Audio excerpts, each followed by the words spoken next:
Michel Foucault. Las palabras y las cosas. Una arqueología de las ciencias humanas. Traducción de Elsa Cecilia Frost. Capítulo 10. Las ciencias humanas. 1. El triedro de los saberes.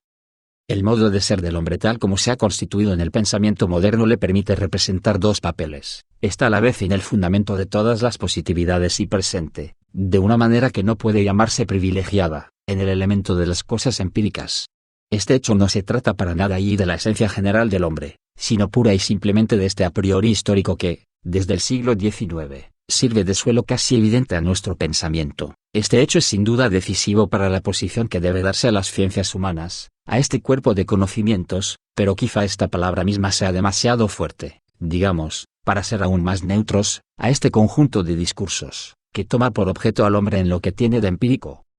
La primera cosa que ha de comprobarse es que las ciencias humanas no han recibido como herencia un cierto dominio ya dibujado, medido quizá en su conjunto, pero que se ha dejado sin cultivo, y que tendrían la tarea de trabajar con conceptos científicos al fin y con métodos positivos. El siglo XVIII no les ha transmitido bajo el nombre de hombre o de naturaleza humana un espacio circunscrito desde el exterior pero aún vacío, que tendrían el deber de cubrir y analizar enseguida. El campo epistemológico que recorren las ciencias humanas no ha sido prescrito de antemano. Ninguna filosofía, ninguna opción política o moral, ninguna ciencia empírica sea la que fuere, ninguna observación del cuerpo humano, ningún análisis de la sensación, de la imaginación o de las pasiones ha encontrado jamás, en los siglos BSBI, algo así como el hombre, pues el hombre no existía, como tampoco la vida, el lenguaje y el trabajo, y las ciencias humanas no aparecieron hasta que, bajo el efecto de algún racionalismo presionante, de algún problema científico no resuelto, de algún interés práctico, se decidió hacer pasar al hombre, a querer o no y con un éxito mayor o menor, al lado de los objetos científicos en cuyo número no se ha probado aún de manera absoluta que pueda incluírsele, aparecieron el día en que el hombre se constituyó en la cultura occidental a la vez como aquello que hay que pensar y aquello que hay que saber.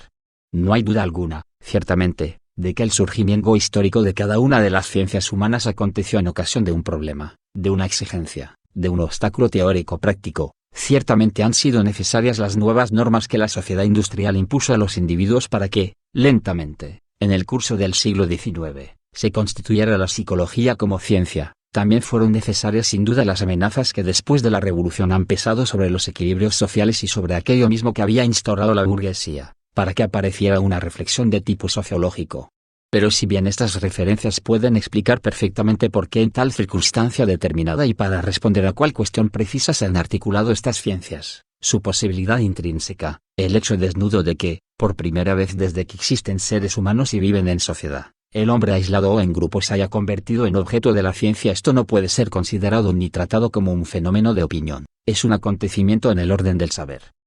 Y este acontecimiento se produjo él mismo en una redistribución general de la episteme, cuando, al dejar el espacio de la representación, los seres vivos se alojaron en la profundidad específica de la vida, las riquezas en la presión progresiva de las formas de la producción, las palabras en el devenir de los lenguajes. Era muy necesario en estas condiciones que el conocimiento del hombre apareciera, en su dirección científica, como contemporáneo y del mismo género que la biología, la economía y la filología, a tal grado que se vio en él, muy naturalmente, uno de los progresos decisivos hechos, en la historia de la cultura europea, por la racionalidad empírica. Pero, dado que al mismo tiempo la teoría general de la representación desapareció y se impuso la necesidad, en cambio, de interrogar al ser del hombre como fundamento de todas las positividades, no podía faltar un desequilibrio. El hombre se convirtió en aquello a partir de lo cual todo conocimiento podía constituirse en su evidencia inmediata y no problemática, a fortiori, se convirtió en aquello que autoriza el poner en duda todo el conocimiento del hombre. De ahí esa doble e inevitable disputa, la que forma el perpetuo debate entre las ciencias del hombre y las ciencias sin más, teniendo las primeras la pretensión invencible de fundamentar a las segundas que, sin cesar, se ven obligadas a buscar su propio fundamento, la justificación de su método y la purificación de su historia, contra el psicologismo, contra el sociologismo, contra el historicismo, y aquella que forma el perpetuo debate entre la filosofía que objeta a las ciencias humanas la ingenuidad con la que intentan fundamentarse a sí mismas, y esas ciencias humanas que reivindican como su objeto propio lo que en otro tiempo constituyó el dominio de la filosofía.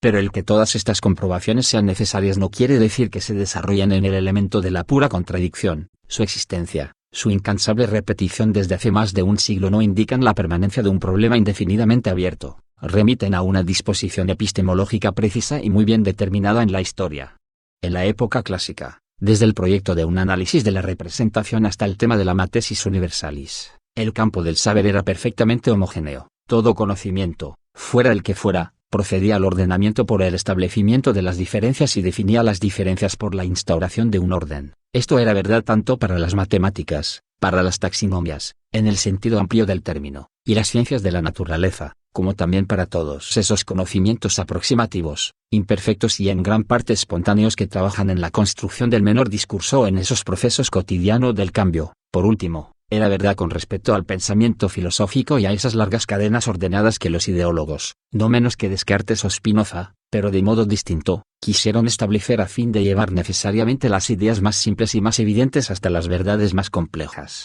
Pero, a partir del siglo XIX, el campo epistemológico se fracciona, o más bien estalla en direcciones diferentes. Solo difícilmente se escapa al prestigio de las clasificaciones y de las jerarquías lineales a la manera de Comte, pero el tratar de alinear todos los saberes modernos a partir de las matemáticas es someter al único punto de vista de la objetividad del conocimiento la cuestión de la positividad de los saberes, de su modo de ser, de su enraizamiento en esas condiciones de posibilidad que les dan, en la historia, a la vez su objeto y su forma.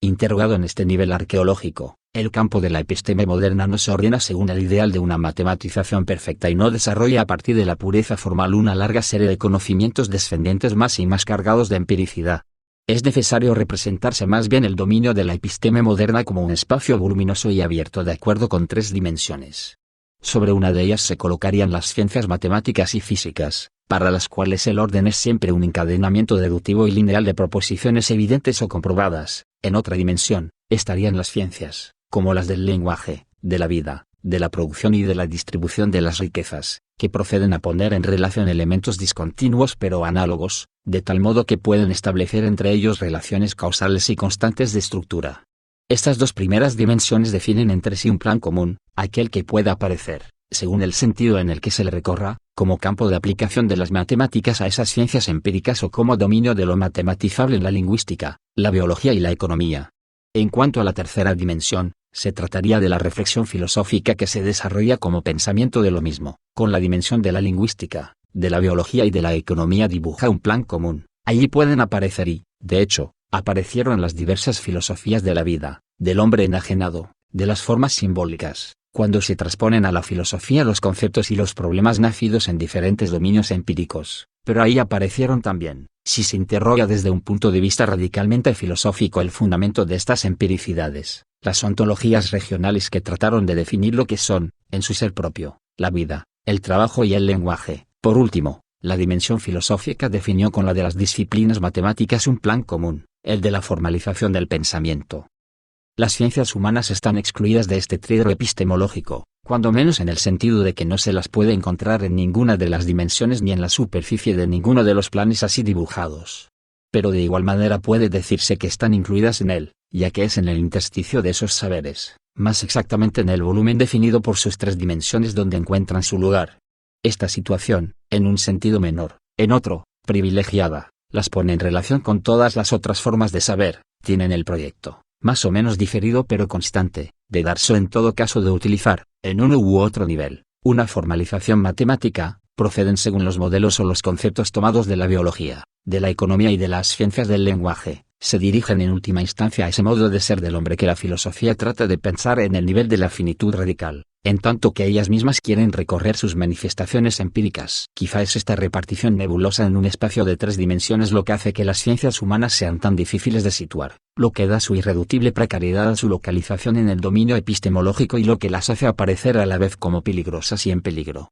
Peligrosas ya que representan algo así como una amenaza permanente para todos los otros saberes. Ciertamente, ni las ciencias deductivas, ni las ciencias empíricas, ni la reflexión filosófica se arriesgan, siempre y cuando permanezcan en su dimensión propia, a pasar a las ciencias humanas o a contagiarse de sus impurezas, pero se sabe con cuántas dificultades tropieza, a veces, el establecimiento de esos planes intermedios que unen unas con otras las tres dimensiones del espacio epistemológico. La menor desviación en relación con esos planes rigurosos hace caer al pensamiento en el dominio investido por las ciencias humanas, de ahí el peligro del psicologismo, del sociologismo, de eso que en una palabra podría llamarse el antropologismo, que se convierte en una amenaza desde el momento en que, Por ejemplo, no se reflexionan correctamente las relaciones del pensamiento y de la formalización o desde que no se analiza como es debido los modos de ser de la vida, del trabajo y del lenguaje. La antropologización es en nuestros días el gran peligro interior del saber. Se cree con facilidad que el hombre se ha liberado de sí mismo desde que descubrió que no estaba ni en el centro de la creación, ni en el punto medio del espacio, ni aun quizá en la cima y el fin último de la vida, pero si el hombre no es ya soberano en el reino del mundo, si no reina ya en el centro del ser, las ciencias humanas son intermediarios peligrosos en el espacio del saber. Pero a decir verdad, esta postura misma las entrega a una inestabilidad esencial. Lo que explica la dificultad de las ciencias humanas, su precariedad, su incertidumbre como ciencias, su peligrosa familiaridad con la filosofía, su mal definido apoyo en otros dominios del saber, su carácter siempre secundario y derivado, pero también su pretensión a lo universal, no es, como se dice con frecuencia, la extrema densidad de su objeto, no es el estatuto metafísico la imborrable trascendencia del hombre del que hablan, sino más bien la complejidad de la configuración epistemológica en la que se encuentran colocadas, su relación constante a las tres dimensiones, que les da su espacio. 2. La forma de las ciencias humanas. Es necesario esbozar la forma de esta positividad. Por lo común, se trata de definirla en función de las matemáticas, sea que se trate de acercarla lo más posible a ellas, haciendo el inventario de todo lo matematizable en las ciencias del hombre y suponiendo que todo lo que no es susceptible de semejante formalización no ha recibido aún su positividad científica, sea que, por el contrario, se intente distinguir con cuidado el dominio de lo matematizable y aquello que le sería irreductible, porque sería el lugar de la interpretación, porque ahí se aplicarían sobre todo los métodos de la comprensión, porque se encontraría reducido en torno al polo clínico del saber. Semejantes análisis no son solo aburridos por ser usados, sino ante todo porque les falta pertinencia. Ciertamente, no hay duda alguna de que esta forma de saber empírico que se aplica al hombre, y que, por obedecer a la convención, puede llamarse aún ciencias humanas antes de saber en qué sentido y dentro de cuáles límites se les puede llamar ciencias, tiene relación con las matemáticas, como cualquier otro dominio del saber, pueden servirse, en ciertas condiciones, del instrumento matemático. Algunos de sus adelantos, muchos de sus resultados han podido ser formalizados. Con certeza tiene una importancia básica el conocer estos instrumentos, el poder practicar estas formalizaciones, el definir los niveles en los que pueden realizarse. Resulta sin duda interesante para la historia el saber cómo Condorcet pudo aplicar el cálculo de las probabilidades a la política, cómo Fechner definió la relación logarítmica entre el aumento de la sensación y el de la excitación, cómo se han servido los psicólogos contemporáneos de la teoría de la información para comprender los fenómenos del aprendizaje. Sin embargo, a pesar de la especificidad de los problemas planteados, es poco probable que la relación con las matemáticas, las posibilidades de matematización o la resistencia a todo esfuerzo de formalización, sea constitutivo de las ciencias humanas en su singular positividad.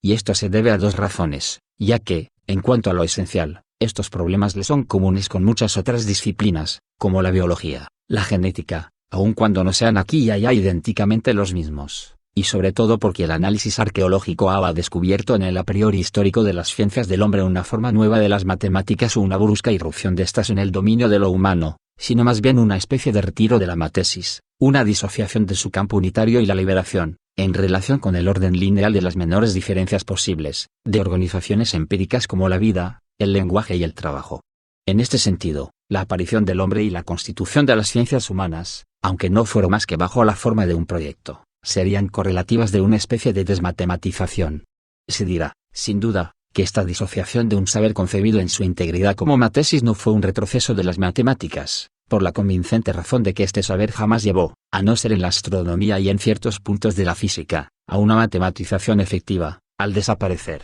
más bien liberó la naturaleza y todo el campo de las empiricidades para una aplicación, siempre limitada y controlada, de las matemáticas. ¿Acaso no datan los primeros grandes progresos de la física matemática, las primeras utilizaciones en gran escala del cálculo de las probabilidades, del momento en que se renunció a constituir de inmediato una ciencia general de los órdenes no cuantificables? En efecto, es imposible negar que la renuncia a una matesis, cuando menos provisionalmente, permitió, en ciertos dominios del saber, salvar el obstáculo de la cualidad y aplicar el instrumento matemático en lugares a los que no había penetrado todavía. Sin embargo, sí, en el nivel de la física, la disociación del proyecto de la matesis no forma sino una y la misma cosa con el descubrimiento de nuevas aplicaciones de las matemáticas. No sucedió así en todos los dominios. La biología, por ejemplo, se constituyó, más allá de una ciencia de los órdenes cualitativos, como un análisis de las relaciones entre los órganos y las funciones, estudio de las estructuras y de los equilibrios, investigaciones sobre su formación y su desarrollo en la historia de los individuos o de las especies. Todo esto no impidió que la biología utilizara las matemáticas y que éstas pudieran aplicarse de modo mucho más amplio que en el pasado a la biología. Pero ésta no alcanzó su autonomía ni definió su positividad en su relación con las matemáticas. Lo mismo sucedió con las ciencias humanas. Es el retiro de la matesis y no el avance de las matemáticas lo que permitió al hombre constituirse como objeto del saber, es el enrollamiento sobre sí mismos del trabajo, de la vida y del lenguaje lo que prescribió, desde el exterior, la aparición de este nuevo dominio, y es la aparición de este ser empírico trascendental, de este ser cuyo pensamiento está indefinidamente tramado con lo impensado, de este ser siempre separado de un origen que le ha sido prometido en lo inmediato del retorno. Es esta aparición la que da a las ciencias humanas su sesgo peculiar. Ahí, lo mismo que en otras disciplinas, es muy probable que la aplicación de las matemáticas haya sido facilitada, y lo sea siempre por lo demás, por todas las modificaciones que se produjeron, a principios del siglo XIX, en el saber occidental. Pero imaginar que las ciencias humanas definieron su proyecto más radical e inauguraron su historia positiva el día en que se quiso aplicar el cálculo de las probabilidades a los fenómenos de la opinión política y utilizar los logaritmos para medir la intensidad creciente de las sensaciones, equivale a tomar un contraefecto superficial por el acontecimiento fundamental. En otros términos, entre las tres dimensiones que abren a las ciencias humanas su espacio propio y les procuran el volumen del que forman parte, la de las matemáticas es quizá la menos problemática. En todo caso, las ciencias humanas mantienen con ellas sus relaciones más claras, más serenas, sí, en cierta forma, más transparentes, tanto que el recurrir a las matemáticas, en una u otra forma, ha sido siempre la manera más simple de prestar al saber positivo acerca del hombre un estilo, una forma, una justificación científica. En cambio, las dificultades más fundamentales, aquellas que permiten definir mejor lo que son, en su esencia, las ciencias humanas, se alojan por el lado de las otras dos dimensiones del saber, aquella en que se despliega la analítica de la finitud y aquella a lo largo de la cual se reparten las ciencias empíricas que tienen por objeto al lenguaje, a la vida y al trabajo. En efecto, las ciencias humanas se dirigen al hombre en la medida en que vive, en que habla y en que produce. En cuanto ser vivo crece, tiene funciones y necesidades, ve abrirse un espacio en el que anuda en sí mismo las coordenadas móviles, de manera general, su existencia corporal lo entrecruza de un cabo a otro con lo vivo, al producir los objetos y los útiles, al cambiar aquello de lo que necesita, al organizar toda una red de circulación a lo largo de la cual corre aquello que puede consumir y en la que él mismo está definido como un relevo, aparece en su existencia inmediatamente enmarañada con otras. Por último, dado que tiene un lenguaje, puede constituirse todo un universo simbólico en el interior del cual tiene relación con su pasado, con las cosas, con otro, a partir del cual puede construir también algo así como un saber, en forma singular, ese saber que tiene de sí mismo y del cual las ciencias humanas dibujan una de las formas posibles. Así, pues, es posible fijar el sitio de las ciencias del hombre en la vecindad, en las fronteras inmediatas y todo a lo largo de esas ciencias en las que se trata de la vida, del trabajo y del lenguaje. ¿Acaso estas no se formaron precisamente en la época en que, por vez primera, se ofrece el hombre a la posibilidad de un saber positivo? Sin embargo, ni la biología, ni la economía, ni la filología debían ser consideradas como las primeras ciencias humanas ni como las más fundamentales. Se lo reconoce sin más en el caso de la biología, que trata de muchos otros vivientes además del hombre. Se tienen más dificultades para admitirlo en el caso de la economía y de la filología, cuyo dominio propio y exclusivo es una actividad específica del hombre. Pero no se pregunta por qué la biología o la fisiología humanas, porque la anatomía de los centros corticales del lenguaje no pueden ser consideradas, en modo alguno, como ciencias del hombre. Es porque el objeto de estas no se da nunca según el modo de ser de un funcionamiento biológico, ni aun de su forma singular y como de su prolongación en el hombre, es más bien su embés, la marca de Noeco, comienza ahí donde se detiene, no la acción o los efectos, sino el ser propio de este funcionamiento, ahí donde se liberan las representaciones, verdaderas o falsas, claras u oscuras, perfectamente conscientes o comprometidas en la profundidad de alguna somnolencia, directa o indirectamente observables, ofrecidas en aquello que el hombre enuncia sobre sí mismo o referibles solo desde el exterior. La investigación de los lazos intracorticales entre los diferentes centros de integración del lenguaje, auditivos, visuales, motores, no dispensa de las ciencias humanas, pero éstas encontrarán su espacio de juego desde el momento en que alguien se interrogue acerca de este espacio de palabras, esta presencia o este olvido de su sentido. Este rodeo entre lo que se quiere decir y la articulación de la que se inviste esta finalidad, de la que quizá no tiene conciencia el sujeto, pero que no tendrían ningún modo asignable de ser si este mismo sujeto no tuviera representaciones.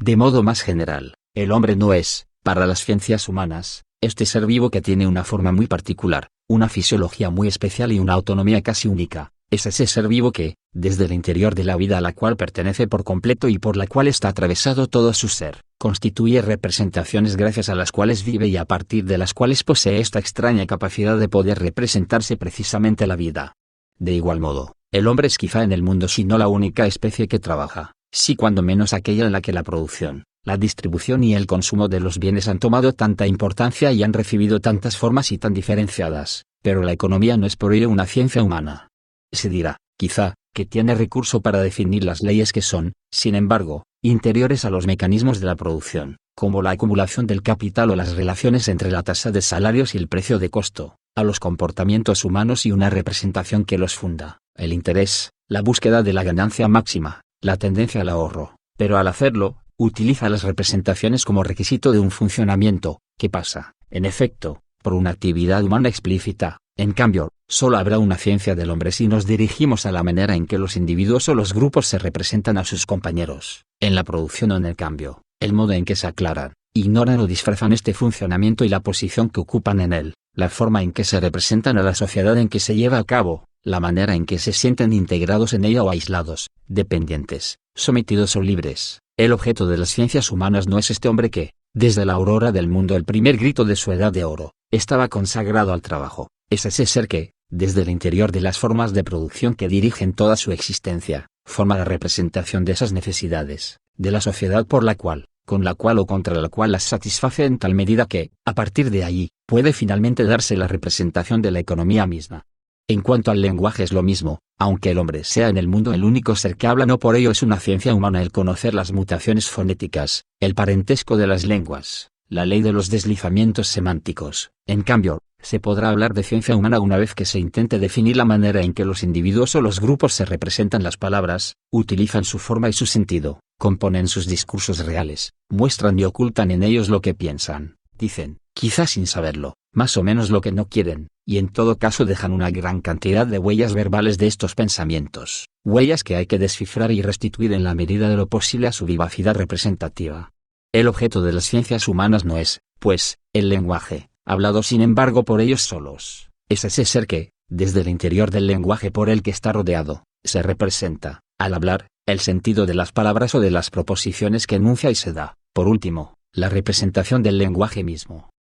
Vemos que las ciencias humanas no son un análisis de lo que el hombre es por naturaleza, sino más bien un análisis que se extiende entre aquello que el hombre es en su positividad, ser vivo, trabajador, parlante, y aquello que permite a este mismo ser saber, o tratar de saber, lo que es la vida, en qué consiste en la esencia del trabajo y sus leyes y de qué manera puede hablar. Las ciencias humanas ocupan, pues, esta distancia que separa, no sin unirlas, la biología, la economía, la filología de aquello que les da posibilidad en el ser mismo del hombre. Así sería una equivocación el hacer de las ciencias humanas la prolongación, interiorizada en la especie humana, en su complejo organismo, en su conducta y en su conciencia, de los mecanismos biológicos, y no sería una equivocación menor el colocar en el interior de las ciencias humanas a la ciencia de la economía y del lenguaje, cuya irreductibilidad a las ciencias humanas se manifiesta en el esfuerzo por constituir una economía y una lingüística puras. De hecho, las ciencias humanas no están ya en el interior de esas ciencias que no interiorizan al doblarlas hacia la subjetividad del hombre, si las toman de nuevo en la dimensión de las representaciones, más bien al reaprehenderlas sobre su vertiente exterior,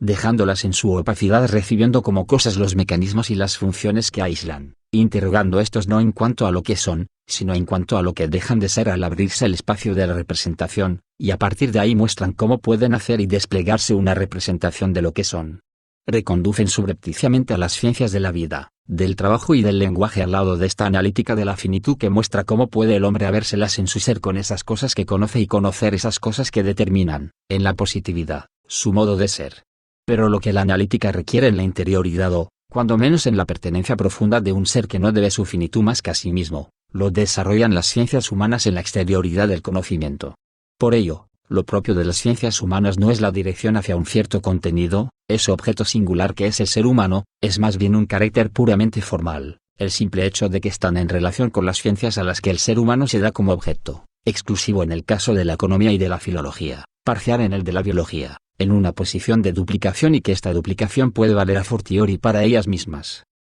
Esta posición se hace sensible en dos niveles. Las ciencias humanas no tratan la vida, el trabajo y el lenguaje del hombre en la mayor transparencia en que pueden darse, sino en esta capa de las conductas, de los comportamientos, de las actitudes, de los gestos ya hechos, de las frases ya pronunciadas o escritas, en el interior de la cual han sido dados de antemano una primera vez a aquellos que actúan, se conducen, cambian, trabajan y hablan. En otro nivel, es siempre la misma propiedad formal, pero desarrollada hasta su punto extremo y más raro. Es siempre posible tratar al estilo de las ciencias humanas, de la psicología, de la sociología, de la historia de las culturas, de las ideas o de las ciencias, el hecho de que, para ciertos individuos o ciertas sociedades, hay algo así como un saber especulativo de la vida, de la producción y del lenguaje en el límite, una biología, una economía y una filología. Sin duda alguna, esto no es más que la indicación de una posibilidad que rara vez se realiza y que quizá no es susceptible, en el nivel de las empiricidades, de ofrecer una gran riqueza, pero el hecho de que exista como distancia eventual, como espacio de retroceso dado a las ciencias humanas en relación a aquello mismo de lo que provienen, el hecho también de que este juego pueda aplicarse a ellas mismas. Siempre es posible hacer de las ciencias humanas, la psicología de la psicología, la sociología de la sociología, etc., bastan para mostrar su configuración singular. En relación con la biología, la economía y las ciencias del lenguaje no carecen, pues, de exactitud o de rigor, están más bien como ciencias de la duplicación en una posición metaepistemológica. Y quizá el prefijo no esté muy bien elegido, ya que no se habla de metalenguaje más que cuando se trata de definir las reglas de interpretador, de un primer lenguaje. Aquí las ciencias humanas, al duplicar las ciencias del lenguaje, del trabajo y de la vida, al duplicarse a sí mismas en su punto más fino, no intentan establecer un discurso formalizado, por el contrario, hunden al hombre que toman por objeto al lado de la finitud, de la relatividad, de la perspectiva al lado de la erosión indefinida del tiempo. Quizá sería necesario hablar más bien aquí en relación con su posición de ana o hipoepistemológica. Si liberamos este último prefijo de lo que pueda tener de peyorativo, dará muy bien cuenta de las cosas, hará comprender que la invencible impresión de vaguedad, de inexactitud, de imprecisión que dejan casi todas las ciencias humanas no es más que el efecto superficial de aquello que permite definirlas en su positividad. 3. Los tres modelos. En un primer acercamiento, puede decirse que el dominio de las ciencias del hombre está cubierto por tres ciencias o más bien por tres regiones epistemológicas, subdivididas todas en el interior de sí mismas y entrecruzadas todas unas con otras. Esas regiones se definen por la triple relación de las ciencias humanas en general con la biología, la economía y la filología. Así, podría admitirse que la región psicológica ha encontrado su lugar ahí donde el ser vivo, en la prolongación de sus funciones, de sus esquemas neuromotores, de sus regulaciones fisiológicas, pero también en la suspensión que los interrumpe y los limita, se abre a la posibilidad de la representación. De la misma manera, la región sociológica habría encontrado su lugar allí donde el individuo que trabaja, produce y consume, se da la representación de la sociedad en la que ejerce esta actividad, de los grupos y de los individuos entre los cuales se reparte, de los imperativos, de las sanciones, de los ritos, de las fiestas y de las creencias que las sostienen o escanden, por último en esta región en la que reinan las leyes y las formas de un lenguaje, pero donde a pesar de todo permanecen al borde de sí mismas, permitiendo al hombre hacer pasar por ahí el juego de sus representaciones. Allí nacen el estudio de las literaturas y de los mitos, el análisis de todas las manifestaciones orales y de todos los documentos escritos, en suma, el análisis de las huellas verbales que una cultura o un individuo puede dejar de sí mismo. Esta repartición, aunque muy somera, no es sin duda demasiado inexacta. Sin embargo, deja a un lado dos problemas fundamentales. El uno concierne a la forma de positividad propia de las ciencias humanas, los conceptos en torno a los cuales se organizan, el tipo de racionalidad al que se refieren y por medio del cual tratan de constituirse como un saber. El otro, su relación con la representación, y ese hecho paradójico de que tomando su lugar solo ahí donde hay representación, se dirijan a los mecanismos, las formas, los procesos inconscientes o, en todo caso, a los límites exteriores de la conciencia. Son bien conocidos los debates a los que ha dado lugar la búsqueda de una positividad específica en el campo de las ciencias humanas, análisis genético o estructural, explicación o comprensión, recurso a lo inferior o mantenimiento del desciframiento al nivel de la lectura. A decir verdad, todas esas discusiones teóricas no nacieron ni se siguieron todo a lo largo de la historia de las ciencias humanas porque éstas tuvieran que habérselas, en el hombre, con un objeto tan complejo que no habría sido posible encontrar un modo de acceso único en dirección de él, hubiera estado constreñido a usar muchos una y otra vez. De hecho, Esas discusiones solo han podido existir en la medida misma en que la positividad de las ciencias humanas se apoya simultáneamente sobre la transferencia de tres modelos distintos. Esta transferencia no es un fenómeno marginal para las ciencias humanas, una especie de estructura de apoyo, de desviación por una inteligibilidad exterior, de confirmación del lado de las ciencias ya constituidas. Tampoco se trata de un episodio limitado de su historia, una crisis de formación en una época en que eran aún tan jóvenes que no podían fijarse sus propios conceptos y leyes. Se trata de un hecho imborrable, ligado, por siempre, a su disposición propia en el espacio epistemológico. En efecto, deben distinguirse dos tipos de modelo usados por las ciencias humanas, poniendo aparte los modelos de formalización. Por una parte hay con frecuencia conceptos que son transportados a partir de otro dominio del conocimiento y que, perdiendo en consecuencia toda eficacia operatoria, no desempeñan más que un papel de imagen, las metáforas organicistas en la sociología del siglo XIX, las metáforas energéticas de Janet, las metáforas geométricas y dinámicas de Lewin. Pero hay también modelos constitutivos que no son con respecto a las ciencias humanas técnicas de formalización ni simples medios para imaginar, con el menor costo, los procesos. Permiten formar conjuntos de fenómenos como otros tantos objetos para un saber posible, aseguran su enlace en la empiricidad, pero los ofrecen a la experiencia ya ligados en conjunto. Desempeñan el papel de categorías en el saber singular de las ciencias humanas.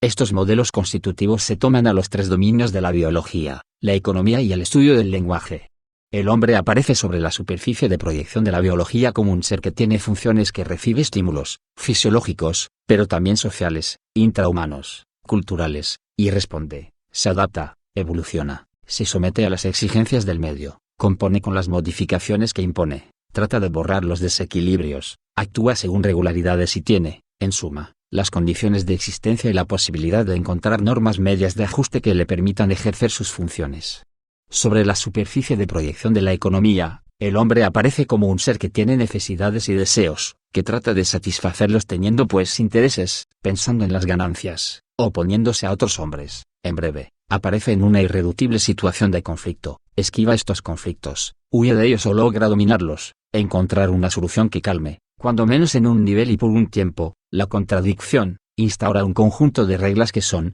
a la vez, limitaciones y vueltas del conflicto. Por último, sobre la superficie de proyección del lenguaje, las conductas del hombre aparecen como queriendo decir algo, sus menores gestos, hasta sus mecanismos involuntarios y sus fracasos, tienen un sentido, y todo aquello que coloca en torno al hecho de objetos, ritos, hábitos, discursos, todo el surco de huellas que deja tras de sí constituye un conjunto coherente y un sistema de signos. Así, estas tres parejas de la función y de la norma, del conflicto y de la regla, de la significación y del sistema, cubren sin residuos todo el dominio del conocimiento del hombre. Sin embargo, no hay que creer que cada una de estas parejas de conceptos permanece localizada en la superficie de proyección en la que pudo aparecer. La función y la norma no son conceptos psicológicos ni exclusivamente tales, el conflicto y la regla no tienen una aplicación limitada al solo dominio sociológico, la significación y el sistema no valen únicamente para los fenómenos más o menos aparentes del lenguaje. Todos estos conceptos son tomados de nuevo en el volumen común de las ciencias humanas, valen en cada una de las regiones que comprende, de ahí que, con frecuencia, sea difícil fijar los límites no solamente entre los objetos, sino también entre los métodos propios de la psicología, la sociología y el análisis de la literatura y de los mitos. Sin embargo, puede decirse, de manera global, que la psicología es fundamentalmente un estudio del hombre en términos de funciones y de normas, funciones y normas que pueden interpretarse, de modo secundario, a partir de los conflictos y las significaciones, las reglas y los sistemas. La sociología es fundamentalmente un estudio del hombre en términos de reglas y conflictos, pero estos pueden ser interpretados y sin cesar han sido interpretados secundariamente sea a partir de las funciones, como si fueran individuos orgánicamente ligados a sí mismos, sea a partir de sistemas de significaciones, como si fueran textos escritos o hablados. Por último, el estudio de las literaturas y de los mitos remite esencialmente a un análisis de las significaciones y de los sistemas significativos, pero se sabe muy bien que se puede retomar estos en términos de coherencia funcional o de conflictos y de reglas. Así, todas las ciencias humanas se entrecruzan y pueden interpretarse siempre unas a otras, sus fronteras se borran, las disciplinas intermediarias y mixtas se multiplican indefinidamente y su objeto propio acaba por disolverse. Pero sea la que fuere la naturaleza del análisis y el dominio al que se aplica, se tiene un criterio formal para saber qué es lo que pertenece al nivel de la psicología, de la sociología o del análisis de los lenguajes, es la elección del modelo fundamental y la posición de los modelos secundarios lo que permite saber en qué momento se psicologiza o se sociologiza en el estudio de las literaturas y de los mitos, en qué momento se hace, en psicología, un desciframiento de textos o un análisis sociológico. Pero esta superposición de varios modelos no es una falta de método. Existe tal falta cuando los modelos no se ordenan ni articulan explícitamente unos sobre otros. Se sabe con qué admirable precisión se ha podido llevar el estudio de las mitologías indoeuropeas utilizando, sobre la base de un análisis de los significantes y de las significaciones, el modelo sociológico. En cambio, se sabe qué trivialidades sincréticas ha llevado siempre la mediocre tentativa de fundar una psicología llamada clínica. Ya sea que esté fundado y dominado o que se realice en la confusión, este entrecruzamiento de los modelos constitutivos explica las discusiones acerca de los métodos que se evocaron hace un momento. Tales discusiones no tienen su origen ni su justificación en una complejidad a veces contradictoria que sería el carácter propio del hombre, sino en el juego de oposiciones que permite definir cada uno de los tres modelos en relación con los otros dos. Él opone la génesis a la estructura, es opone la función, en su desarrollo, en sus operaciones progresivamente diversificadas, en sus adaptaciones adquiridas y equilibradas en el tiempo, al sincronismo del conflicto y de la regla, de la significación y del sistema. El oponer el análisis por lo inferior al que se mantiene al nivel de su objeto es oponer el conflicto, como dato primero, arcaico, inscrito desde las necesidades fundamentales del hombre, a la función y a la significación tal como se despliegan en su realización propia. El oponer la comprensión a la explicación es oponer la técnica que permite descifrar un sentido, a partir del sistema significante, a aquellos que permiten dar cuenta de un conflicto con sus consecuencias o de las formas y deformaciones que puede sufrir una función con sus órganos. Pero es necesario ir más lejos. Se sabe que en las ciencias humanas el punto de vista de la discontinuidad, umbral entre la naturaleza y la cultura, irreductibilidad de unos a otros de los equilibrios o las soluciones encontrados por cada sociedad o cada individuo, ausencia de formas intermedias, inexistencia de un continuum dado en el espacio o en el tiempo, se opone al punto de vista de la continuidad. La existencia de esta oposición se explica por el carácter bipolar de los modelos. El análisis en el estilo de la continuidad se apoya sobre la permanencia de las funciones, se reencuentra después el fondo de la vida en una identidad que autoriza y enraiza las adaptaciones sucesivas, sobre un encadenamiento de los conflictos, en vano tomarán formas diversas, su ruido básico no cesa jamás, sobre la trama de las significaciones, que se retoman unas a otras y constituyen como la capa de un discurso. Por el contrario, el análisis de las discontinuidades busca más bien hacer surgir la coherencia interna de los sistemas significantes, la especificidad de los conjuntos de reglas y el carácter de decisión que toman en relación con lo que han de reglamentar, la emergencia de la norma por debajo de las oscilaciones funcionales. Quizá podría rastrearse toda la historia de las ciencias humanas, desde el siglo XIX, a partir de estos tres modelos. En efecto, han cubierto todo el devenir ya que puede seguirse desde hace más de un siglo la dinastía de sus privilegios. Primero el reinado del modelo biológico, el hombre, su psique, su grupo, su sociedad, el lenguaje que habla existían en la época romántica como seres vivos y en la medida en que viven en efecto, su modo de ser es orgánico y se lo analiza en términos de función. Después viene el reinado del modelo económico, el hombre y toda su actividad son el lugar de los conflictos de los que son, a la vez, la expresión más o menos manifiesta y la solución más o menos lograda. Por último, así como Freud viene después de Comte y de Marx, comienza el reinado del modelo filológico, cuando se trata de interpretar y de descubrir el sentido oculto, y lingüístico, cuando se trata de estructurar y de sacar a luz el sistema significante. Una gran deriva ha llevado, pues, a las ciencias humanas de una forma más densa en modelos vivos a otra más saturada de modelos tomados en préstamo al lenguaje. Pero este deslizamiento ha sido duplicado por otro, aquel que hizo recular el primer término de cada una de las parejas constitutivas, función, conflicto, significación, e hizo surgir con tanta más intensidad la importancia del segundo, norma, regla, sistema. Goldstein, Mauss, Dumézil pueden representar, poco más o menos, el momento en el que se realizó la inversión de cada uno de los modelos. Tal inversión tiene dos series de consecuencias notables, en tanto que el punto de vista de la función lo llevaba por encima del de la norma, en la medida en que no se trataba de comprender la realización de la función a partir de la norma y en el interior de la actividad que la plantea, era necesario separar de facto los funcionamientos normales de los que no lo eran. Se admite así una psicología patológica al lado de la normal pero por conocerla por una especie de imagen inversa. De ahí la importancia del esquema jacksoniano de la desintegración en Ribot-Janet. Se admite también una patología de las sociedades, Durkheim, formas irracionales y casi morbosas de creencias, Levi-Bruhl, Blondel, a la vez que el punto de vista del conflicto lo elevaba por encima del de la regla, se suponía que ciertos conflictos no podían ser superados, que los individuos y las sociedades corrían el riesgo de hundirse en ellos. Por último, durante todo el tiempo que el punto de vista de la significación estuvo por encima del sistema, se separó lo significante y lo insignificante. Se admitió que en ciertos dominios del comportamiento humano o del espacio social había un sentido y que por lo demás en otros no lo había. Tanto que las ciencias humanas ejercían en su propio campo una partición esencial, que se extendían siempre entre un polo positivo y un polo negativo, que designaban siempre una alteridad, y esta a partir de la continuidad que analizaban. Por el contrario, cuando el análisis se hizo desde el punto de vista de la norma, de la regla y del sistema, cada conjunto recibió de sí mismo su propia coherencia y su propia validez. No fue ya posible hablar ni siquiera a propósito de los enfermos de conciencia mórbida, ni a propósito de las sociedades abandonadas por la historia de mentalidades primitivas, ni aún a propósito de relatos absurdos, de leyendas aparentemente incoherentes, de discursos insignificantes. Todo puede ser pensado dentro del orden del sistema, de la regla y de la norma.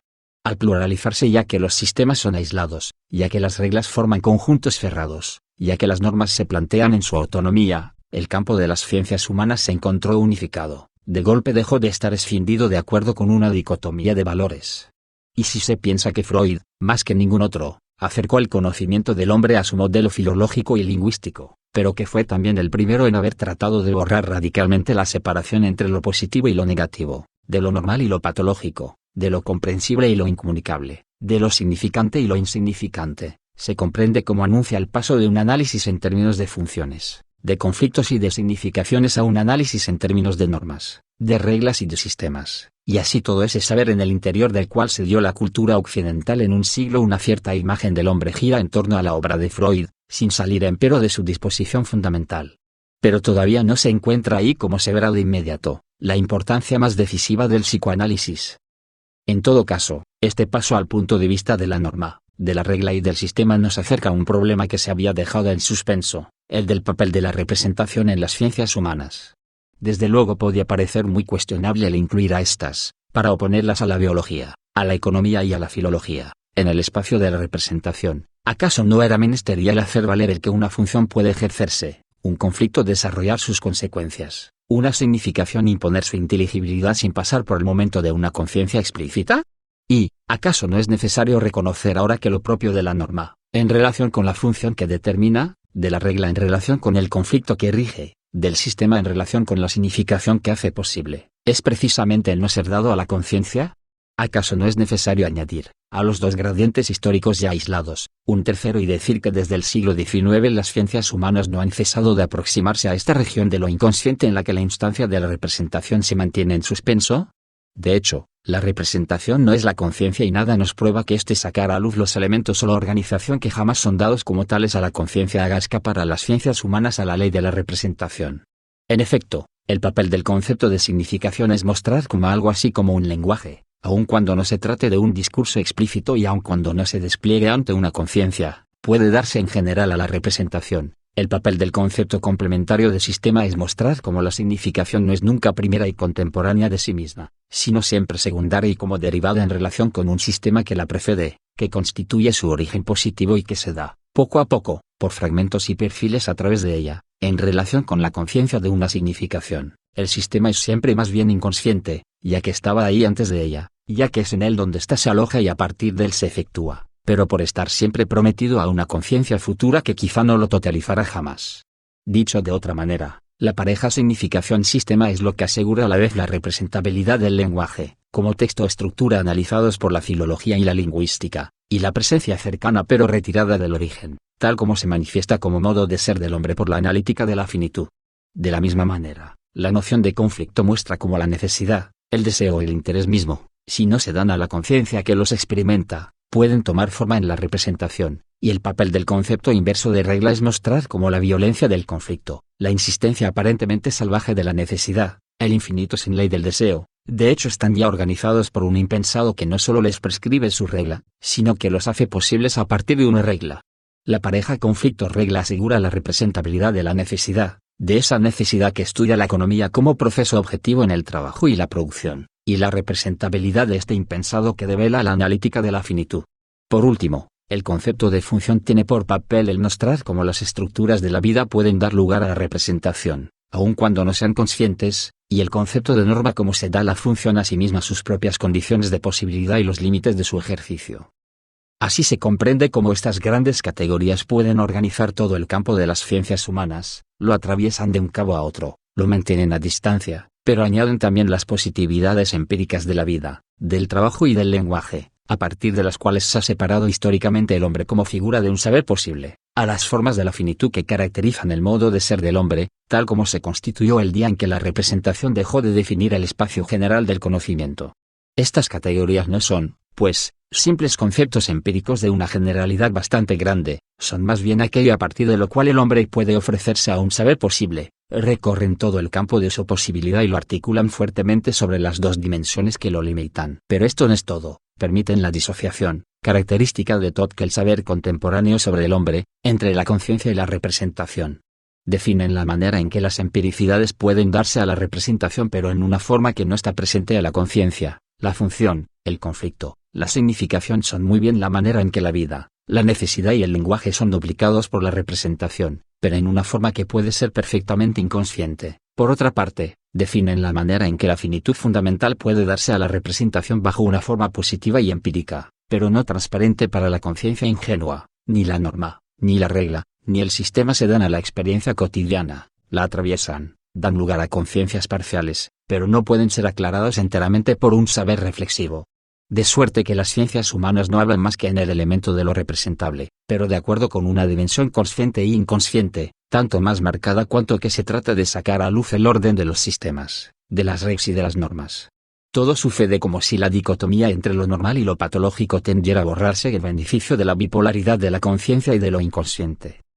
No hay que olvidar que la importancia cada vez más marcada de lo inconsciente para nada comprometa el primado de la representación. Esta primacía plantea, sin embargo, un importante problema. Ahora que los saberes empíricos como los de la vida, el trabajo y el lenguaje escapan a su ley, ahora que se trata de definir fuera de su campo el modo de ser del hombre, ¿qué es la representación sino un fenómeno de orden empírico que se produce en el hombre y que se podría analizar como tal? Y si la representación se produce en el hombre, ¿qué diferencia hay entre ella y la conciencia? Pero la representación no es simplemente un objeto para las ciencias humanas, es, como acabamos de ver, el campo mismo de las ciencias humanas y en toda su extensión, es la base general de esta forma de saber, aquello a partir de lo cual es posible. De ahí se desprenden dos consecuencias. La primera es de orden histórico, se trata del hecho de que las ciencias humanas, a diferencia de las ciencias empíricas desde el siglo XIX y a diferencia del pensamiento moderno, no han podido delinear el primado de la representación. Como todo el saber clásico, se alojan en ellas pero no son del todo sus herederas o su continuación, porque toda la configuración del saber se ha modificado y nacieron en la medida misma en que apareció, con el hombre, un ser que no existía antes en el campo de la episteme. Sin embargo, puede comprenderse por qué cada vez que se quiere uno servir de las ciencias humanas para filosofar, para transferir al espacio del pensamiento lo que se ha podido aprender allí donde el hombre estaba en cuestión, se imita la filosofía del siglo XVIII, en la que, sin embargo, el hombre no tenía cabida. Al extender más allá de sus límites el dominio del saber del hombre se extiende por ello mismo más allá de él el reino de la representación y se instala uno de nuevo en una filosofía de tipo clásico. La otra consecuencia es que las ciencias humanas, al tratar de lo que es representación, bajo una forma consciente o inconsciente, tratan como objeto propio aquello que es su condición de posibilidad. Así, pues, están animadas siempre por una especie de movilidad trascendental. No dejan de ejercer, con respecto a sí mismas, una reanudación crítica. Van de aquello que se da a la representación a aquello que la hace posible, pero que todavía es una representación. A tal grado que tratan menos, como las otras ciencias, de generalizarse o precisarse, que de desmitificarse sin cesar, pasar de una evidencia inmediata y no controlada a formas menos transparentes, pero más fundamentales. Esta marcha casi trascendental se da siempre bajo la forma de un develamiento. De rechazo, al develarse, siempre pueden generalizarse o afinarse hasta pensar los fenómenos individuales. En el horizonte de toda ciencia humana existe el proyecto de remitir la conciencia del hombre a sus condiciones reales, de restituirla a los contenidos y a las formas que la han hecho nacer y que se eluden en ella. Por ello, el problema del inconsciente, su posibilidad, su situación, su modo de existencia, los medios de conocerlo y de sacarlo a luz, no es simplemente un problema interior de las ciencias humanas que éstas se encontrarían por azar en su marcha, es un problema que es finalmente coextensivo a su existencia misma. Un elevamiento trascendental devuelto en un develamiento de lo no consciente es constitutivo de todas las ciencias del hombre. Quizás se encuentra ahí el medio de discernirlas en lo que tienen de esencial. En todo caso, lo que manifiesta lo propio de las ciencias humanas no es, como puede verse muy bien, este objeto privilegiado y singularmente embrollado que es el hombre. Por la buena razón de que no es el hombre el que las constituye y les ofrece un dominio específico, sino que es la disposición general de la episteme la que les hace un lugar, las llama y las instaura permitiéndoles así constituir al hombre como sujeto. Se dirá, pues, que hay ciencia humana no por todas aquellas partes en que se trata del hombre, sino siempre que se analiza, en la dimensión propia de lo inconsciente, las normas, las reglas, los conjuntos significativos que develan a la conciencia las condiciones de sus formas y de sus contenidos. Hablar de ciencias del hombre en cualquier otro caso es un puro y simple abuso del lenguaje. Se mide por ello cuán vanas y ociosas son todas las molestas discusiones para saber si tales conocimientos pueden ser llamados científicos en realidad y a qué condiciones deberán sujetarse para convertirse en tales. Las ciencias del hombre forman parte de la episteme moderna como la química, la medicina o cualquier otra ciencia, o también como la gramática y la historia natural formaban parte de la episteme clásica. Pero decir que forman parte del campo epistemológico significa tan solo que su positividad está enraizada en él, que ahí encuentran su condición de existencia, que, por tanto, no son únicamente ilusiones, quimeras pseudocientíficas, motivadas en el nivel de las opiniones, de los intereses, de las creencias, que no son lo que otros llaman, usando un nombre caprichoso, ideología. Pero, a pesar de todo, esto no quiere decir que sean ciencias. Si es verdad que toda ciencia, sea la que fuere, al ser interrogada en el nivel arqueológico y cuando se trata de desencallar el suelo de su positividad, revela siempre la configuración epistemológica que la ha hecho posible. En cambio toda configuración epistemológica, aun cuando sea perfectamente asignable en su positividad, puede muy bien no ser una ciencia, pero no por este hecho se reduce a una impostura. Hay que distinguir con cuidado tres cosas. Hay temas con pretensiones científicas que pueden encontrarse en el nivel de las opiniones y que no forman parte, o ya no la forman, de la red epistemológica de una cultura. A partir del siglo XVII, por ejemplo, la magia natural dejó de pertenecer a la episteme occidental, pero se prolongó durante largo tiempo en el juego de las creencias y las valoraciones afectivas. Enseguida encontramos las figuras epistemológicas cuyo dibujo, posición y funcionamiento pueden ser restituidos en su positividad por un análisis de tipo arqueológico, y a su vez, pueden obedecer a dos grandes organizaciones diferentes. Las unas presentan los caracteres de objetividad y de sistematización que permiten definirlas como ciencias, las otras no responden a estos criterios, es decir, su forma de coherencia y su relación con su objeto están determinadas por su positividad sola. Estas bien pueden no poseer los criterios formales de un conocimiento científico, pertenecen, sin embargo, al dominio positivo del saber.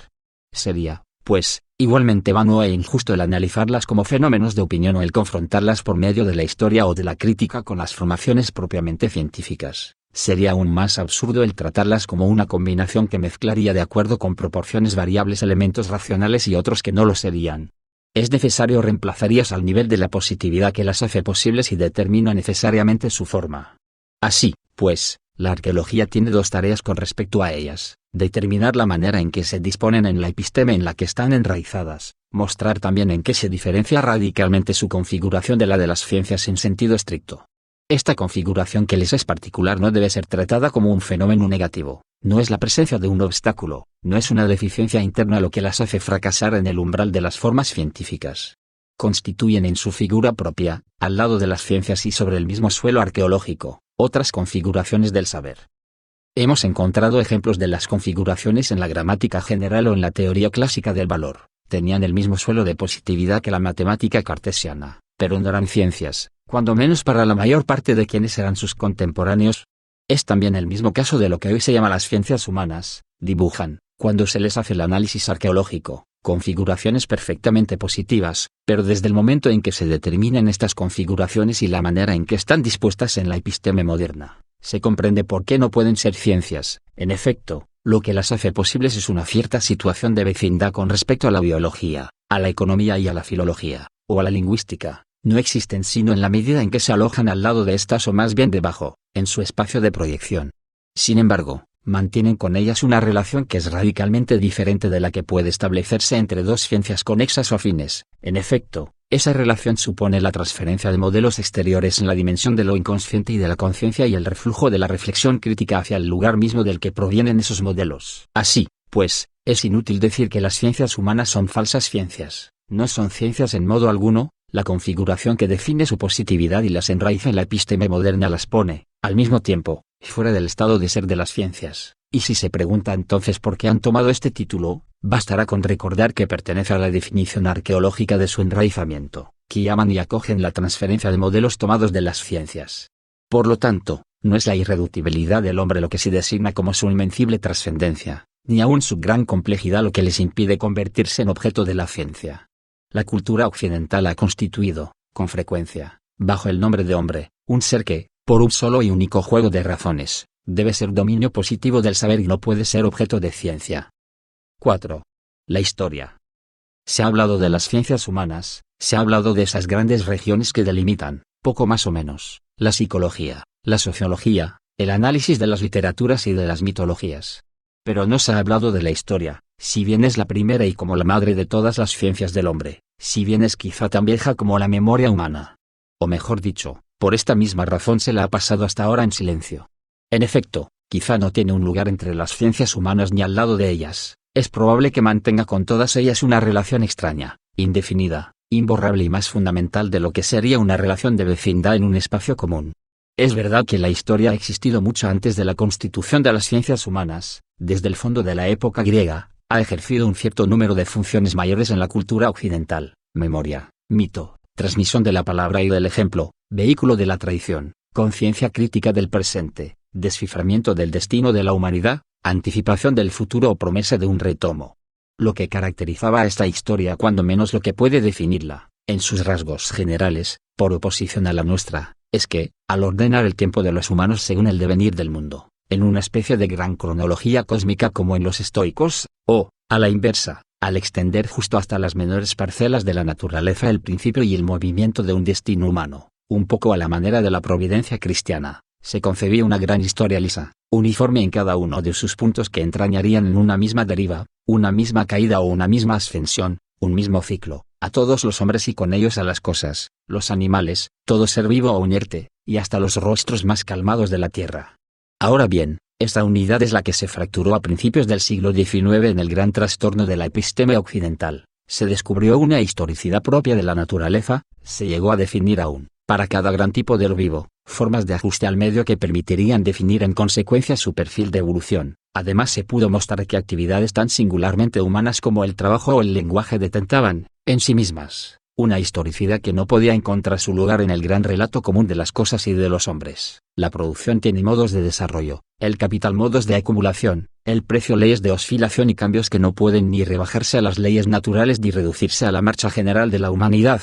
Así también, el lenguaje no se modifica con las migraciones, el comercio y las guerras, según lo que le ocurre al hombre o la fantasía de lo que puede inventar, sino bajo condiciones que pertenecen propiamente a las formas fonéticas y gramaticales de las que está constituido. Y si se ha podido decir que los diversos lenguajes nacen, viven, pierden su fuerza al envejecer y acaban por morir, esta metáfora biológica no se creó para disolver su historia en un tiempo que sería el de la vida, sino más bien para subrayar que tienen también leyes internas de funcionamiento y que su cronología se desarrolla de acuerdo con un tiempo que destaca desde luego su coherencia singular.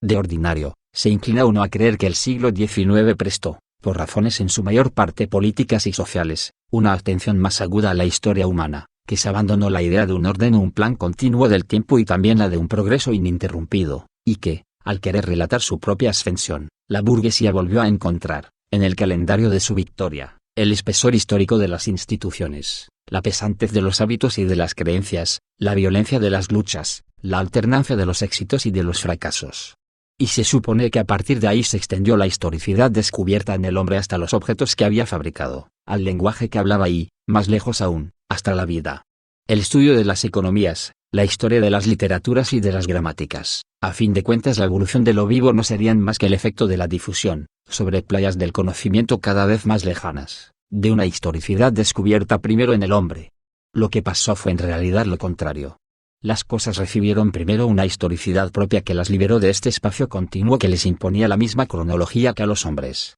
Tanto que el hombre se encontró como despojado de lo que constituía los contenidos más manifiestos de su historia. La naturaleza no le habla ya de la creación o del fin del mundo, de su dependencia o de su juicio próximo. No habla más que de un tiempo natural, sus riquezas no le indican ya la antigüedad o el próximo retorno de una edad de oro. no habla más que de las condiciones de la producción que se modifican en la historia. El lenguaje no lleva ya las marcas de antes de Babel o de los primeros gritos que pudieron resonar en el bosque, lleva las armas de su propia afiliación. El ser humano no tiene ya historia, o más bien, dado que habla, trabaja y vive, se encuentra, en su ser propio, enmarañado en historias que no le están subordinadas ni le son homogéneas. Por la fragmentación del espacio en el que se extendía en forma continua el saber clásico, por el enrollamiento de cada dominio así liberado sobre su propio devenir, el hombre que aparece a principios del siglo XIX está deshistorizado.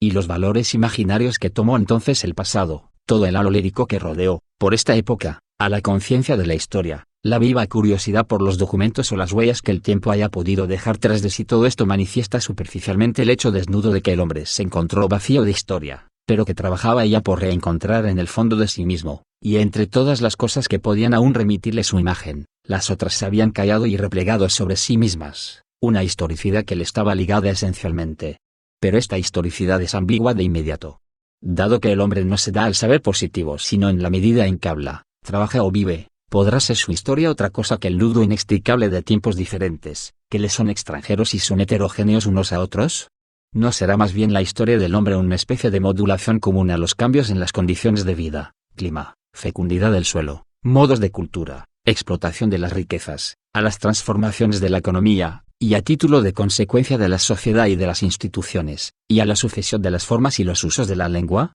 Pero entonces el hombre mismo no es histórico, el tiempo le viene de fuera de sí mismo, no se constituye como sujeto de historia sino por la superposición de la historia de los seres, de la historia de las cosas, de la historia de las palabras. Está sometido a sus acontecimientos puros. Pero pronto se invierte esta relación de pasividad pura, pues quien habla en el lenguaje, quien trabaja y consume en la economía, quien vive en la vida humana, es el hombre mismo, y con este título, tiene derecho él también a un devenir tan positivo como el de los seres y las cosas, no menos autónomo y quizá aún más fundamental. No es una historicidad propia del hombre inscrita profundamente en su ser, que le permite adaptarse como todo ser vivo y evolucionar también él, pero gracias a los útiles, a las técnicas, a las organizaciones que no pertenecen a ningún otro ser vivo, que le permite inventar formas de producción, estabilizar, prolongar o abreviar la validez de las leyes económicas por medio de la conciencia que toma de ellas y por medio de las instituciones que distribuye a partir de ellas, o alrededor de ellas, que le permite en fin ejercer sobre el lenguaje, en cada una de las palabras que pronuncia, una especie de presión interior constante que lo hace deslizarse insensiblemente sobre sí mismo en cada instante del tiempo.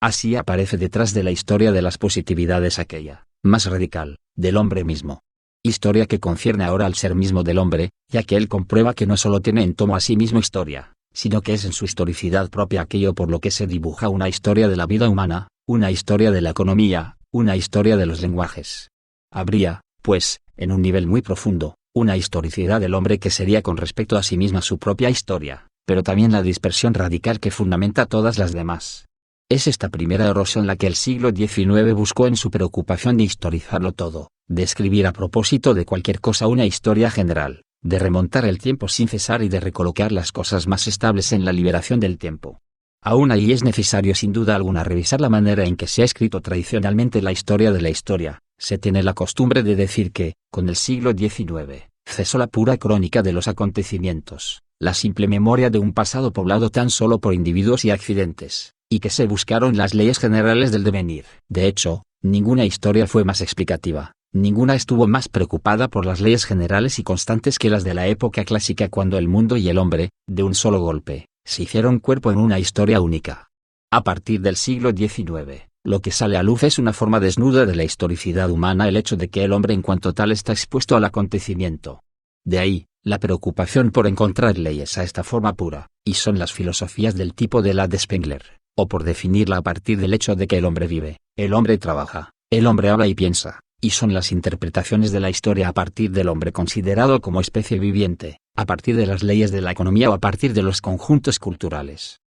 En todo caso, esta disposición de la historia en el espacio epistemológico tiene una gran importancia para su relación con las ciencias humanas. Puesto que el hombre histórico es el hombre vivo, que trabaja y habla, todo contenido de la historia sea cual fuere depende de la psicología, de la sociología o de las ciencias del lenguaje. Pero, a la inversa, puesto que el ser humano se ha convertido en histórico de un cabo a otro, ninguno de los contenidos analizados por las ciencias humanas puede permanecer estable en sí mismo ni escapar al movimiento de la historia. Esto se debe a dos razones. porque la psicología, la sociología, la filosofía, aun cuando se las aplica a objetos, es decir, a hombres, que les son contemporáneos, no consideran, jamás, sino recortes sincrónicos en el interior de una historicidad que los constituye y los atraviesa, porque las formas tomadas sucesivamente por las ciencias humanas, la elección que hacen de su objeto, los métodos que le aplican son dados por la historia, sostenidos sin cesar por ella y modificados a su gusto. Mientras más intenta la historia rebasar su propio enraizamiento histórico, más esfuerzos hace para alcanzar, por encima de la relatividad histórica de su origen y sus opciones, la esfera de la universalidad.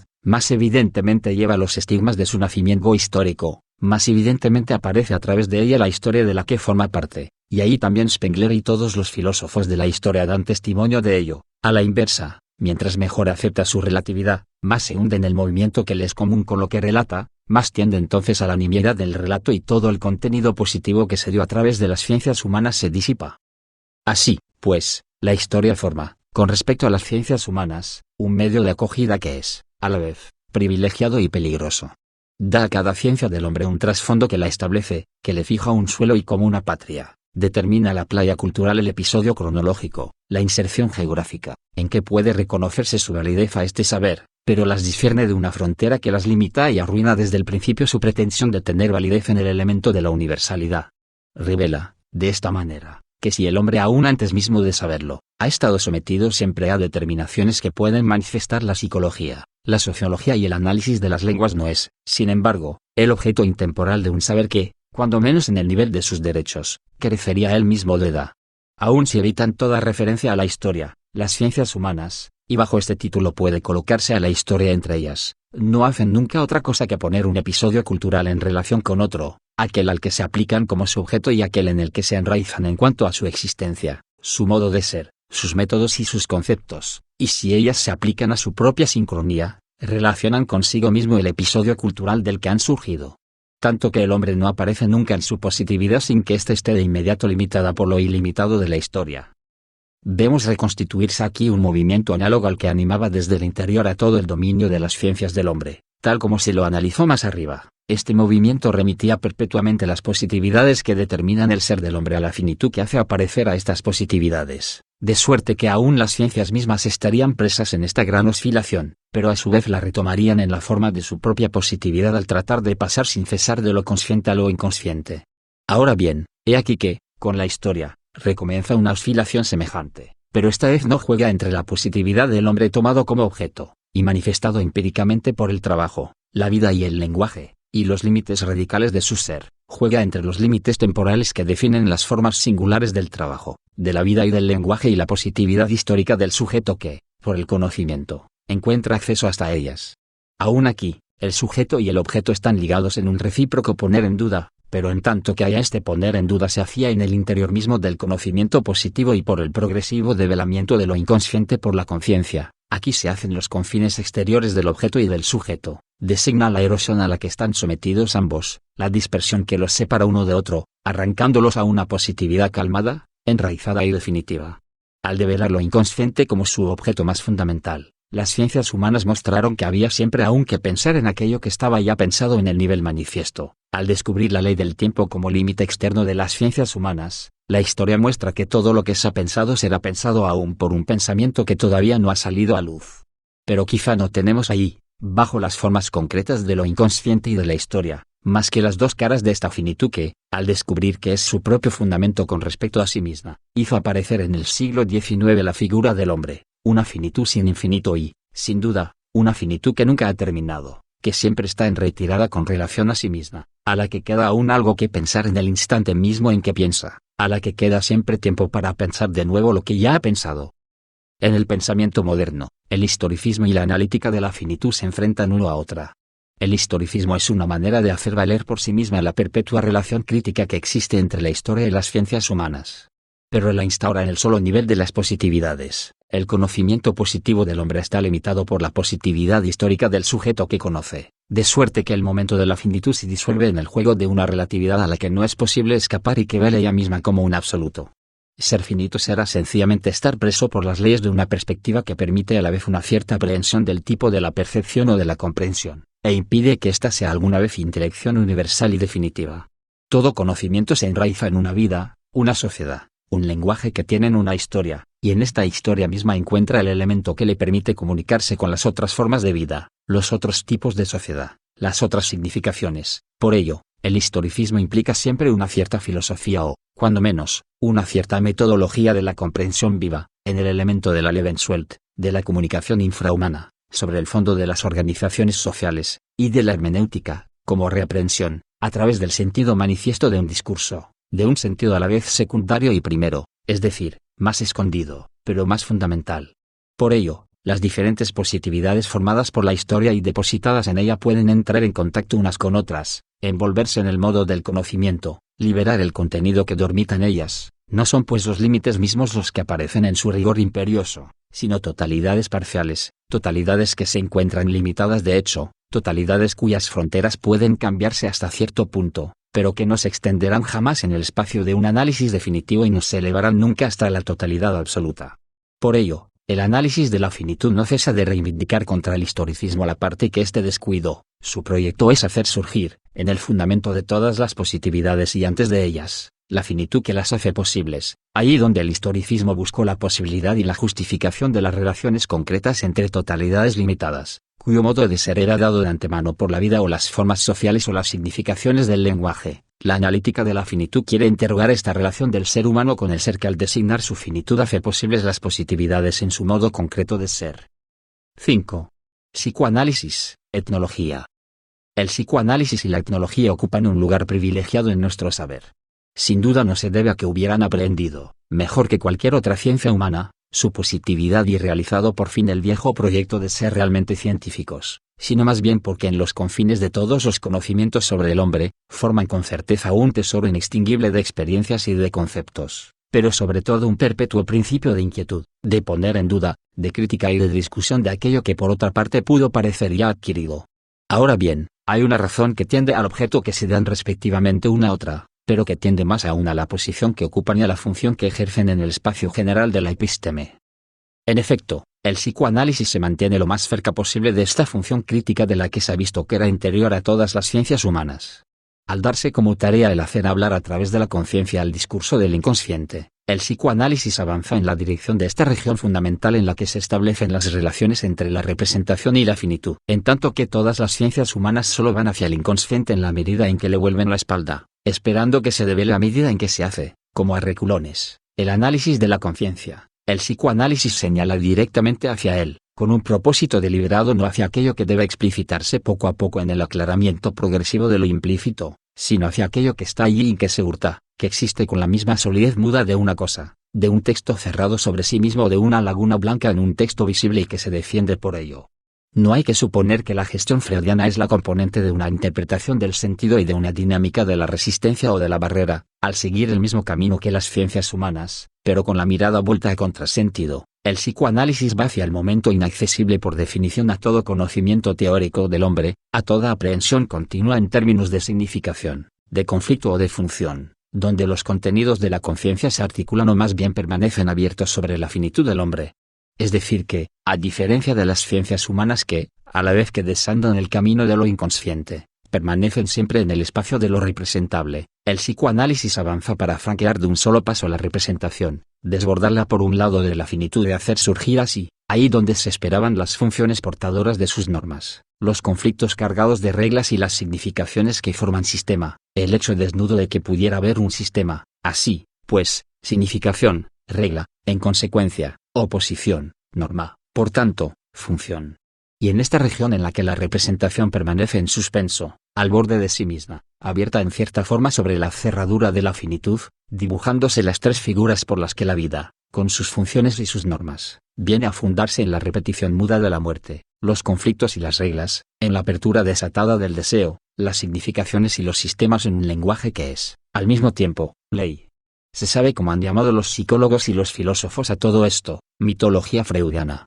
Era muy necesario que esta gestión de Freud les pareciese tal, para un saber que se aloja en la representación, lo que limita y define, hacia el exterior, la posibilidad misma de la representación no puede ser más que mitología. Pero cuando se sigue, en su paso, el movimiento del psicoanálisis, o cuando se recorre el espacio epistemológico en su conjunto, se ve bien que esas figuras imaginarias sin duda para una mirada miope, son las formas mismas de la finitud, tal como es analizada en el pensamiento moderno, no es la muerte aquello a partir de lo cual es posible el saber general a tal grado que sería, por el lado del psicoanálisis, la figura de esa duplicación empírico-trascendental que caracterizan la finitud del modo de ser del hombre. ¿Acaso no es el deseo lo que permanece siempre impensado en el corazón del pensamiento? Y esta ley lenguaje, a la vez palabra y sistema de la palabra, que el psicoanálisis se esfuerza por hacer hablar, no es aquello en lo que toda significación toma un origen más lejano que el mismo, pero también aquello cuyo retomo ha sido prometido en el acto mismo del análisis. Es muy cierto que nunca ni esta muerte, ni este deseo, ni esta ley pueden encontrarse en el interior del saber que recorre en su positividad el dominio empírico del hombre, pero la razón de ello es que designan las condiciones de posibilidad de todo saber sobre el hombre.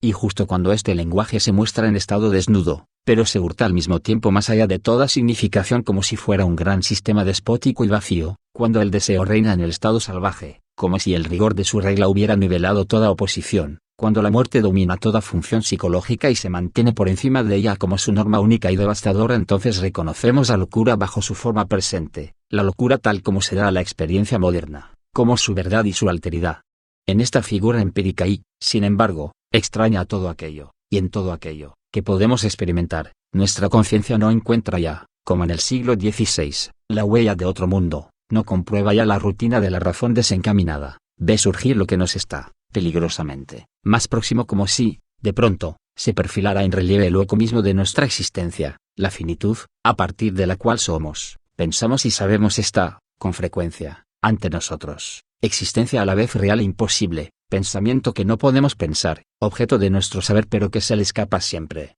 Por ello, el psicoanálisis se encuentra en esta locura por excelencia que los psiquiatras llaman esquizofrenia, su tormento íntimo y más invencible, ya que en esta locura se dan, bajo la forma absolutamente manifiesta y absolutamente retirada, las formas de la finitud hacia las cuales avanza de ordinario indefinidamente, y en lo interminable, a partir de aquello que le es ofrecido voluntaria e involuntariamente en el lenguaje del paciente. De manera que el psicoanálisis se reconoce ahí, cuando está colocado ante esas mismas psicosis a las que, sin embargo, o mejor dicho por esta misma razón, no tiene ningún acceso, como si la psicosis se expusiera en una iluminación cruel y diera de un modo no demasiado lejano, sino justo demasiado cercano, aquello hacia lo cual debería caminar el análisis lentamente.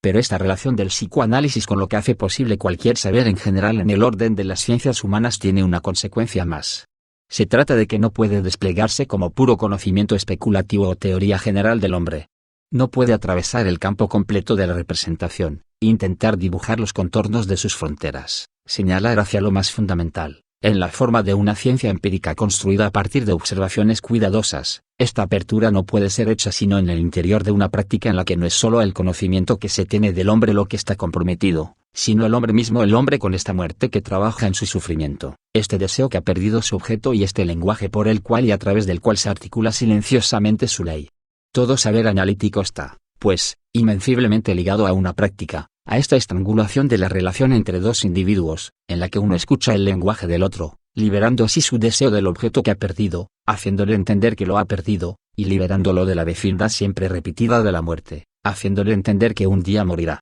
Por ello, nada es más extraño al psicoanálisis que algo así como una teoría general del hombre o una antropología. Así como el psicoanálisis se coloca en la dimensión de lo inconsciente, de esta animación crítica que inquieta desde el interior todo el dominio de las ciencias del hombre, la etnología se coloca en el de la historicidad, de esta perpetua oscilación que hace que las ciencias humanas sean siempre disputadas, hacia el exterior, por su propia historia. Sin duda alguna, es difícil sostener que la etnología tiene una relación fundamental con la historicidad, ya que es tradicionalmente el conocimiento de los pueblos sin historia. En todo caso, estudia en las culturas, a la vez por elección sistemática y por falta de documentos, más bien las invariables de estructura que la sucesión de los acontecimientos. Suspende el largo discurso cronológico por el cual intentamos reflejar en el interior de ella misma nuestra propia cultura, para hacer surgir correlaciones sincrónicas en otras formas culturales. Y, sin embargo, la etnología misma no es posible sino a partir de una cierta situación, de un acontecimiento absolutamente singular en el que se encuentran comprometidas a la vez nuestra historicidad y la de todos los hombres que pueden constituir el objeto de una etnología, bien entendido que nosotros podemos hacer perfectamente la etnología de nuestra propia sociedad. La etnología se enraiza, en efecto, en una posibilidad que pertenece como algo propio a la historia de nuestra cultura, más aún a su relación fundamental con toda historia, y que le permite ligarse a otras culturas en el modo de la teoría pura. Existe una cierta posición de la raza occidental que se ha constituido en su historia y que fundamenta la relación que puede tener con todas las demás sociedades, aun con esta sociedad en la que ha aparecido históricamente. Es evidente que esto no equivale a decir que la situación colonizadora sea indispensable para la etnología, ni la hipnosis, ni la enajenación del enfermo en el personaje fantasmagórico del médico son constitutivas del psicoanálisis, pero así como este no puede desplegarse sino en la calmada violencia de una relación singular y de la transferencia que provoca, así también la etnología no toma sus dimensiones propias sino en la soberanía histórica siempre retenida, pero siempre actual, del pensamiento europeo y de la relación que puede afrontar con todas las otras culturas lo mismo que consigo mismo. Pero esta relación, en la medida en que la etnología no intenta borrarla, sino que la profundiza por el contrario al instalarse definitivamente en ella, no la encierra en los juegos circulares del historicismo, más bien la pone en posición de dibujar los contornos de su peligro al invertir el movimiento que las hace nacer. En efecto, en vez de relacionar los contenidos empíricos, tal como pueden hacerlos aparecer la psicología, la sociología o el análisis de las literaturas y de los mitos, con la positividad histórica del sujeto que los percibe, la etnología coloca las formas singulares de cada cultura, las diferencias que la oponen a las otras, los límites por los que se define y se encierra en su propia coherencia, en la dimensión en que se anudan sus relaciones con cada una de las tres grandes positividades, la vida, la necesidad y el trabajo, el lenguaje. Así, la etnología muestra cómo se efectúa en una cultura la normalización de las grandes funciones biológicas, las reglas que hacen posibles u obligatorias todas las formas de cambio, de producción y de consumo, los sistemas que se organizan en torno al modelo de las estructuras lingüísticas o sobre él. Así, pues, la etnología avanza hacia la región en la que las ciencias humanas se articulan sobre esta biología, sobre esta economía, sobre esta filología y esta lingüística, de las que se ha visto desde qué altura se desploman sobre ella. Por ello, el problema general de toda etnología no es otro que el de las relaciones, de continuidad o de discontinuidad, entre la naturaleza y la cultura. Pero en ese modo de interrogación, reaparece el problema de la historia, ya que se trata entonces de determinar, de acuerdo con los sistemas simbólicos utilizados, de acuerdo con las reglas prescritas, de acuerdo con las normas funcionales elegidas y planteadas, de qué tipo de devenir histórico es susceptible cada cultura. Trata de reaprender, desde la raíz, el modo de historicidad que puede aparecer ahí y las razones por las que la historia será ahí necesariamente acumulativa o circular, progresiva o sometida a oscilaciones reguladoras, capaz de ajustes espontáneos o sometida a crisis. Y así sale a luz el fundamento de esta deriva histórica en el interior de la cual toman su validez las diferentes ciencias humanas y pueden ser aplicadas a una cultura dada y sobre una playa sincrónica dada.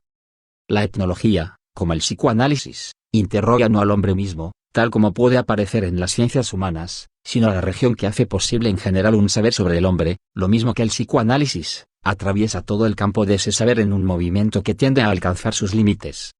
Pero el psicoanálisis se sirve de la relación singular de la transferencia para descubrir en los confines exteriores de la representación al deseo, la ley y la muerte, que dibujan en el extremo límite del lenguaje y de la práctica analítica, las figuras concretas de la finitud. La etnología, a su vez, se aloja en el interior de la relación singular que la raza occidental establece con todas las otras culturas, y a partir de allí dibuja los contornos de las representaciones que los hombres pueden darse de sí mismos en una civilización, de su vida, de sus necesidades, de las significaciones depositadas en el lenguaje, y ve surgir detrás de estas representaciones las normas a partir de las cuales los hombres realizan las funciones de la vida, pero rechazando su presión inmediata, las reglas a través de las cuales experimentan y mantienen sus necesidades, los sistemas sobre el fondo de los cuales les es dada cualquier significación. El privilegio de la etnología y del psicoanálisis, la razón de su profundo parentesco y de su simetría, no deben buscarse en una cierta preocupación que tendrían ambas por penetrar en el profundo enigma, en la parte más secreta de la naturaleza humana. De hecho, lo que se refleja en el espacio de sus discursos es antes bien el a priori histórico de todas las ciencias del hombre, las grandes fisuras, los surcos, las particiones que, en la episteme occidental, han dibujado el perfil del hombre y lo han dispuesto para un posible saber.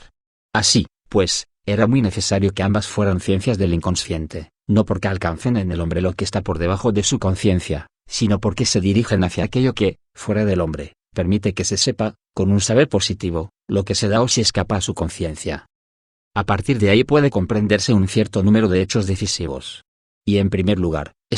que el psicoanálisis y la etnología no son tales ciencias humanas al lado de otras, sino que recorren el dominio entero, que animan sobre toda su superficie, que expanden sus conceptos por todas partes, que pueden proponer por doquier sus métodos de desciframiento y sus interpretaciones. Ninguna ciencia humana puede asegurar haber terminado con ellas, ni ser del todo independiente de lo que hayan podido descubrir, ni tampoco remitirse a ellas de una u otra manera. Pero su desarrollo tiene esto de particular: tienen un cierto aire casi universal, a pesar de lo cual no se acercan a un concepto general del hombre. En ningún momento tienden a discernir lo que podría haber de específico, de irreductible en él, de uniformemente valioso siempre que se da a la experiencia. La idea de una antropología psicoanalítica, la idea de una naturaleza humana restituida por la etnología no son más que votos piadosos. No solo pueden prescindir del concepto del hombre, sino que no pueden pasar por él, ya que se dirigen siempre a lo que constituye sus límites exteriores. De ambas puede decirse lo que Levi-Strauss dijo de la etnología, que disuelven al hombre. No porque se trate de volverlo a encontrar mejor, más puro y como liberado, sino porque se remontan hacia aquello que fomenta su positividad. En relación con las ciencias humanas, el psicoanálisis y la etnología son más bien contraciencias, lo que no quiere decir que sean menos racionales u objetivas que las otras, sino que las toman a contracorriente, las remiten a su base epistemológica y no cesan de deshacer a ese hombre que, en las ciencias humanas, hace y rehace su positividad. Se comprende al fin que el psicoanálisis y la etnología estén establecidos frente a frente en una correlación fundamental, desde tótem y tabú, la instauración de un campo que les sería común, la posibilidad de un discurso que podría ir de una a otra sin discontinuidad, la doble articulación de la historia de los individuos sobre el inconsciente de las culturas y de la historicidad de estas sobre el inconsciente de los individuos, abren, sin duda, los problemas más generales que podrían plantearse con respecto al hombre. Se adivina el prestigio y la importancia de una etnología que, en vez de definirse de antemano, como lo había hecho hasta ahora, como el estudio de las sociedades sin historia, tratara deliberadamente su objeto desde el lado de los procesos inconscientes que caracterizan el sistema de una cultura dada, haría surgir así la relación de historicidad, constitutiva de toda etnología en general, en el interior de la dimensión en que siempre se ha desplegado el psicoanálisis. Al hacerlo así, no asimilaría los mecanismos y las formas de una sociedad a la presión y a la represión de fantasmas colectivos, volviendo a encontrar de este modo, pero en una escala mayor, lo que el análisis puede descubrir en el nivel de los individuos. Definiría como sistema de los inconscientes culturales el conjunto de estructuras formales que harían significativos los discursos míticos, darían su coherencia y su necesidad a las reglas que rigen las necesidades, fundamentarían no en la naturaleza, fuera de las puras funciones biológicas, las normas de vida. Se adivina la importancia simétrica de un psicoanálisis que, por su parte, añadiría la dimensión de una etnología, no por la instauración de una psicología cultural, no por la explicación sociológica de los fenómenos manifiestos en el nivel de los individuos, sino por el descubrimiento de que también el inconsciente posee o más bien es, una cierta estructura formal. Por ello, el psicoanálisis y la etnología vendrán no a superponerse una a otra ni tampoco a reunirse, sino a cruzarse como dos líneas diferentemente orientadas, una que va de la elisión aparente de lo significado en la neurosis a la laguna en el sistema significante por el cual viene esta a manifestarse, la otra que va de la analogía de los significados múltiples, en las mitologías, por ejemplo, a la unidad de una estructura cuyas transformaciones formales entregarían la diversidad de los relatos. No sería, pues, en el nivel de las relaciones entre individuo y sociedad, como se ha creído con frecuencia, donde el psicoanálisis y la etnología podrían articularse uno sobre otra. El que estas dos formas de saber sean vecinas no se debe a que el individuo forme parte de su grupo, no se debe a que una cultura se refleje y se expresa de una manera más o menos desviada en el individuo. A decir verdad no tienen más que un punto en común, si bien es esencial e inevitable, es aquel en que se cortan en ángulo recto, ya que la cadena significante por la que se constituye la experiencia única del individuo es perpendicular al sistema formal a partir del cual se constituyen las significaciones de una cultura. En cada instante la estructura propia de la experiencia individual encuentra en los sistemas de la sociedad un cierto número de posibles elecciones, y de posibilidades excluidas. A la inversa, las estructuras sociales encuentran en cada uno de sus puntos de elección un cierto número de individuos posibles, y de otros que no lo son, así como en el lenguaje la estructura lineal hace siempre posible en un momento dado la elección entre varias palabras o varios fonemas, pero excluye todos los demás.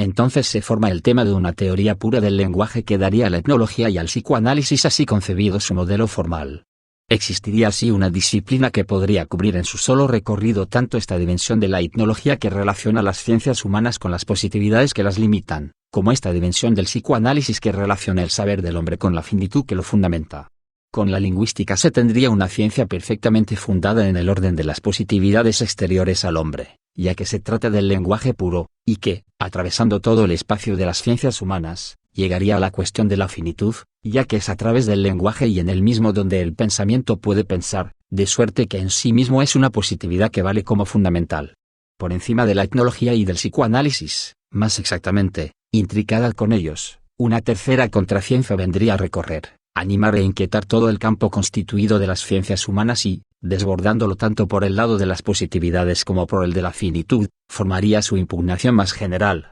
Al igual que las otras dos contraciencias, haría aparecer, de modo discursivo, las formas límites de las ciencias humanas, al igual que estas dos, alojaría su experiencia en esas regiones claras y peligrosas en las que el saber del hombre establece, por debajo de las especies del inconsciente y de la historicidad, su relación con aquello que las hace posibles. Las tres se arriesgan, al exponerlo, a aquello mismo que ha permitido que el hombre sea conocido. Así se hila, bajo nuestra mirada, el destino del hombre, pero se hila por el revés. Estos extraños usos lo reconducen a las formas de su nacimiento, a la patria que lo ha hecho posible. Pero, ¿acaso no es esta una manera de conducirlo a su fin? Pues la lingüística no habla ya del hombre mismo, como tampoco el psicoanálisis o la etnología.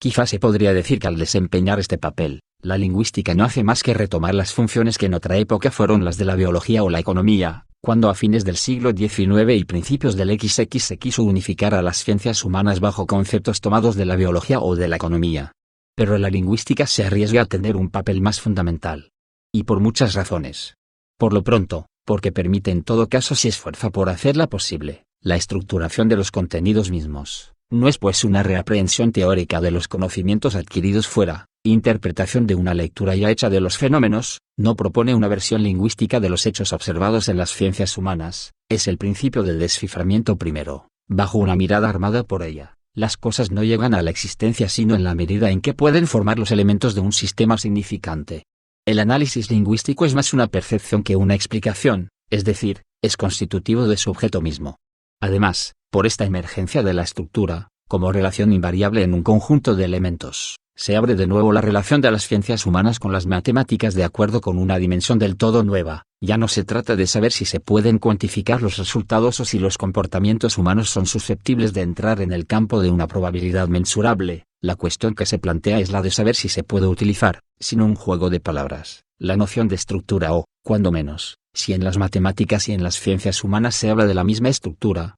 cuestión que resulta central si se quieren conocer las posibilidades y los derechos, las condiciones y los límites de una formalización justificada. Se ve que la relación de las ciencias humanas con el eje de las disciplinas formales y a priori relación que hasta entonces no había sido esencial, tanto así que se la quiso identificar con el derecho a medir, se reanima y se hace más fundamental ahora que en el espacio de las ciencias humanas surge igualmente su reacción con la positividad empírica del lenguaje y la analítica de la finitud. Los tres ejes que definen el volumen propio de las ciencias del hombre se convierten así en visibles y casi simultáneamente en las cuestiones que plantean. Por último, la importancia de la lingüística y de su aplicación al conocimiento del hombre hace reaparecer, en su enigmática insistencia, la cuestión del ser del lenguaje, de la que ya hemos visto cuán ligada estaba a los problemas fundamentales de nuestra cultura. Cuestión entorpecida todavía más por la utilización, cada vez más extendida, de las categorías lingüísticas, ya que ahora es necesario preguntarse qué debe ser el lenguaje para estructurar así aquello que, por sí mismo, no es a pesar de todo ni palabra ni discurso y para articularse sobre las formas puras del conocimiento. Por un camino mucho más largo y mucho más imprevisto nos hemos visto reconducidos a ese lugar que Nietzsche y Mallarmé indicaron cuando el uno preguntó, ¿quién habla? Y el otro vio centellear la respuesta en la palabra misma. La interrogación acerca de lo que es el lenguaje en su ser vuelve a tomar una vez más su tono imperativo. En este punto en el que la cuestión del lenguaje resurge con una sobredeterminación tan fuerte y en el que parece investir por todas partes la figura del hombre, esta figura que justo por entonces había tomado el lugar del discurso clásico, la cultura contemporánea está en obra por lo que respecta a una parte importante de su presente y quizá de su porvenir.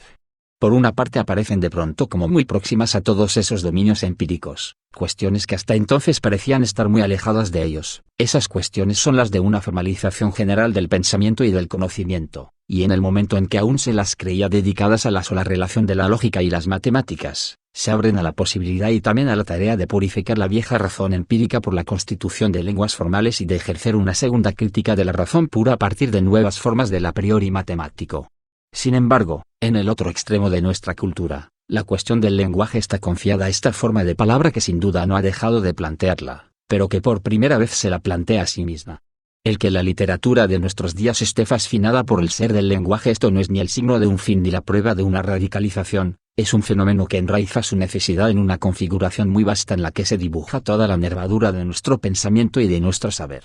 Pero si la cuestión de los lenguajes formales hace valer la posibilidad o imposibilidad de estructurar los contenidos positivos, una literatura consagrada al lenguaje hace valer, en su vivacidad empírica, a las formas fundamentales de la finitud. Desde el interior del lenguaje probado y recorrido como lenguaje, en el juego de sus posibilidades tensas hasta el extremo, lo que se anuncia es que el hombre está terminado y que, al llegar a la cima de toda palabra posible, no llega al corazón de sí mismo, sino al borde de lo que lo limita, en esta región en la que ronda la muerte, en la que el pensamiento se extingue, en la que la promesa del origen retrocede indefinidamente. Este nuevo modo de ser de la literatura fue necesariamente revelado en obras como las de Artaud o Roussel y por hombres como ellos. En Artaud, el lenguaje recusado como discurso y reaprendido en la violencia plástica del hurto, es remitido al grito, al cuerpo torturado, a la materialidad del pensamiento, a la carne. En Roussel, el lenguaje, reducido a polvo por un azar sistemáticamente manejado, relata indefinidamente la repetición de la muerte y el enigma de los orígenes desdoblados. Y como si esta prueba de las formas de la finitud en el lenguaje no pudiera ser soportada o como si fuera insuficiente, quizás su insuficiencia misma fuera insoportable, se ha manifestado en el interior de la locura la figura de la finitud se darse al lenguaje, como aquello que se devela en él, pero también antes de él, más acá, como esta región informe, muda, insignificante en la que el lenguaje puede liberarse. Y en realidad es en este espacio así puesto al descubierto, donde la literatura, primero con el surrealismo, pero bajo una forma aún muy disfrazada, después, cada vez de modo más puro, con Kafka, Bataille, Blanchot, se da como experiencia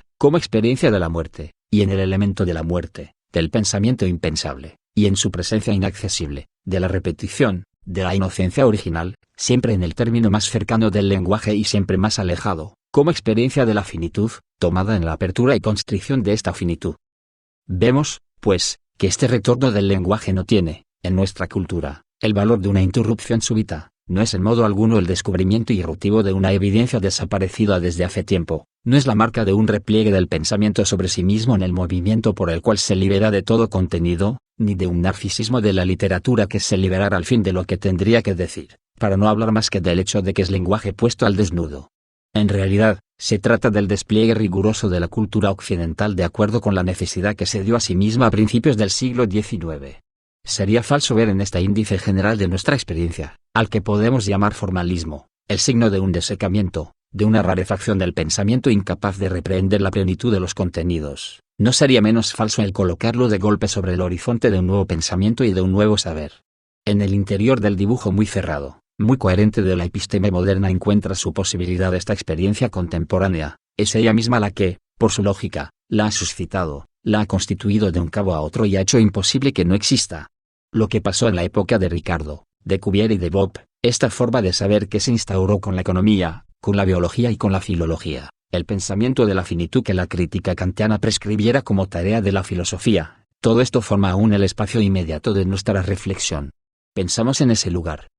Y, sin embargo, la impresión de acabamiento y de fin, el sordo sentimiento que implica, anima nuestro pensamiento, lo adormece quizá con la facilidad de sus promesas y nos hace creer que algo nuevo está en vías de empezar, algo de lo que no vemos más que un ligero trazo de luz en el bajo horizonte. Este sentimiento y esta impresión no están quizá mal fundados. Se dirá que existen, que no han dejado de formularse siempre de nuevo desde principios del siglo XIX. Se dirá que H. o Condiris Hölderlin, Hegel, Feuerbach y Marx tenían ya esta certeza de que en ellos terminaba un pensamiento y, quizá, una cultura y que, desde el fondo de una distancia que quizá no fuera invencible, se aproximaba otra en la reserva del alba, en el estallido del mediodía o en la disensión del día que termina. Pero esta inminencia cercana, peligrosa, de cuya promesa dudamos hoy en día, cuyo peligro acogemos, no es sin duda del mismo orden. Entonces, lo que este anuncio prescribía al pensamiento era el establecer una morada estable para el hombre sobre esta tierra de la que los dioses se habían ido borrado. En nuestros días y Nietzsche señala aquí también el punto de inflexión, lo que se afirma no es tanto la ausencia o la muerte de Dios, sino el fin del hombre, este desplazamiento mínimo, imperceptible, este retroceso hacia la forma de la identidad que hacen que la finitud del hombre se haya convertido en su fin. Se descubre entonces que la muerte de Dios y el último hombre han partido unidos. ¿Acaso no es el último hombre el que anuncia que ha matado a Dios, colocando así su lenguaje, su pensamiento, su risa en el espacio del Dios ya muerto, pero dándose también como aquel que ha matado a Dios y cuya existencia implica la libertad y la decisión de este asesinato. Así, el último hombre es a la vez más viejo y más joven que la muerte de Dios, dado que ha matado a Dios, es él mismo quien debe responder de su propia finitud, pero dado que habla, piensa y existe en la muerte de Dios, su asesino está abocado él mismo a morir. Dioses nuevos, los mismos, hinchan al océano futuro, el hombre va a desaparecer.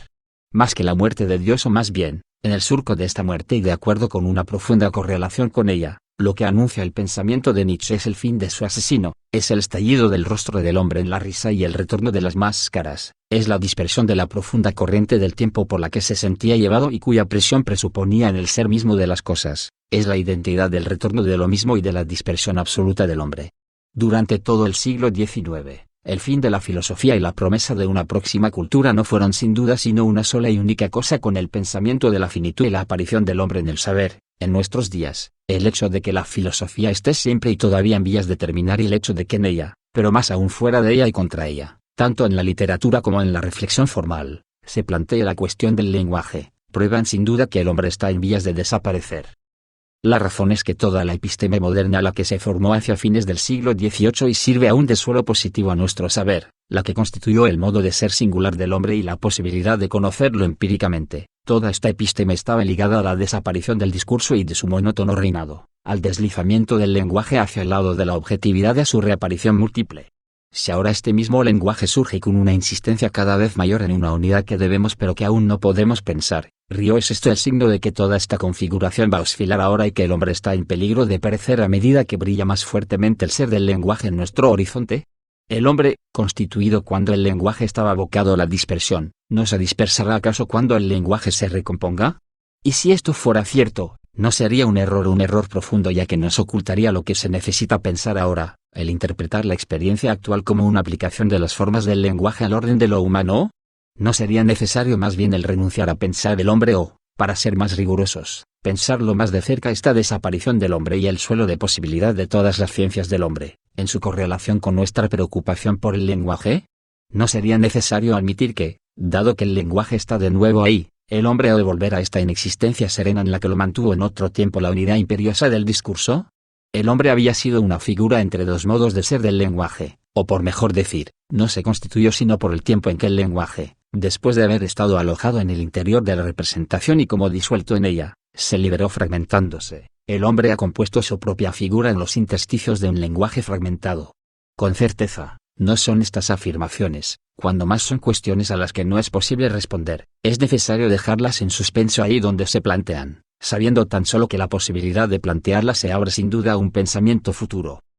En todo caso, una cosa es cierta, que el hombre no es el problema más antiguo ni el más constante que se haya planteado el saber humano. Al tomar una cronología relativamente breve y un corte geográfico restringido la cultura europea a partir del siglo XVI, puede estarse seguro de que el hombre es una invención reciente. El saber no ha rondado durante largo tiempo y oscuramente en torno a él y a sus secretos. De hecho, entre todas las mutaciones que han afectado al saber de las cosas y de su orden, el saber de las identidades, las diferencias, los caracteres, los equivalentes, las palabras en breve, en medio de todos los episodios de esta profunda historia de lo mismo, una sola, la que se inició hace un siglo y medio y que quizá está en vías de cerrarse, dejó aparecer la figura del hombre. Y no se trató de la liberación de una vieja inquietud, del paso a la conciencia luminosa de una preocupación milenaria, del acceso a la objetividad de lo que desde hacía mucho tiempo permanecía preso en las creencias o en las filosofías, fue el efecto de un cambio en las disposiciones fundamentales del saber. El hombre es una invención cuya fecha reciente muestra con toda facilidad la arqueología de nuestro pensamiento. Y quizá también su próximo fin. Si esas disposiciones desaparecieran tal como aparecieron, sí, por cualquier acontecimiento cuya posibilidad podemos cuando mucho presentir, pero cuya forma y promesa no conocemos por ahora, oscilarán, como lo hizo, a fines del siglo XVIII el suelo del pensamiento clásico, entonces podría apostarse a que el hombre se borraría, como en los límites del mar un rostro de arena,